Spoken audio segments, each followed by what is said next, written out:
Hi hello வணக்கம் மக்களே. நான் தற்காலிக கேப்டனா பொங்கி எழுந்த சூரியகுமார் யாதவ் செயலால் பதிலடி கொடுத்த அதிரடி கேப்டன்.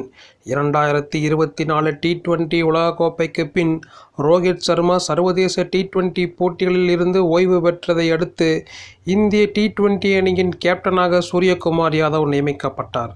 சூரியகுமார் யாதவ் தான் 2026 T20 உலகக்கோப்பை வரை இந்திய T20 அணியின் கேப்டனாக இருப்பார் எனவும் பயிற்சியாளர் கௌதம் காம்பீர் மற்றும் தேர்வுக்குழு தலைவர் அஜித் அகர்கர் ஹர்திக் பாண்டியாவை விட சூரியகுமார் யாதவ் தான் சரியான கேப்டன் என முடிவு செய்ததாக கூறப்பட்டது. ஆனால் இது குறித்து பேசிய முன்னாள் நியூசிலாந்து வீரர் ஸ்காட் ஸ்டைரிட்ஸ், சூரியகுமார் யாதவ் தற்காலிக கேப்டன் தான், அவர் இயல்பான கேப்டனுக்கான தேர்வு இல்லை, வேறு யாரும் இல்லாததால் அவரை காம்பீர் கேப்டனாக தேர்வு செய்துள்ளார். தற்போது துணை கேப்டனாக நியமிக்கப்பட்டிருக்கும் சுப்மன் கில் விரைவில் கேப்டன்சி குறித்து கற்றுக்கொண்டு இந்திய அணியின் கேப்டனாக நியமிக்கப்படுவார் என கூறியிருந்தார்.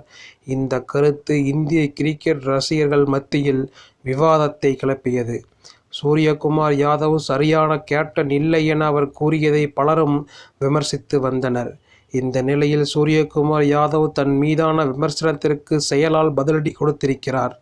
அவர் கேப்டனான பின் இலங்கை T20 தொடரின் முதல் 2 போட்டிகளிலும் இந்திய அணியை வெற்றி பெற வைத்திருக்கிறார். 3 போட்டிகள் கொண்ட T20 தொடரில் இந்தியா முதல் 2 போட்டிகளை இப்போது கைப்பற்றி இருக்கிறது. இதற்கு முன்பும் ஆஸ்திரேலியா மற்றும் தென்னாப்பிரிக்கா அணிகளுக்கு எதிரான T20 தொடரை சூரியகுமார் கேப்டனாக வென்று கொடுத்தது குறிப்பிடத்தக்கது. அந்த வகையில் கேப்டனாக 3 T20 தொடர்களில் பங்கேற்று 3ஐயும் வென்று கொடுத்திருக்கிறார் சூரியகுமார் யாதவ். இதன் மூலம் தனது ஸ்டைலால் ஸ்காட் ஸ்டைரிஸுக்கு பதிலடி கொடுத்திருக்கிறார் என்று மிகையாகாது.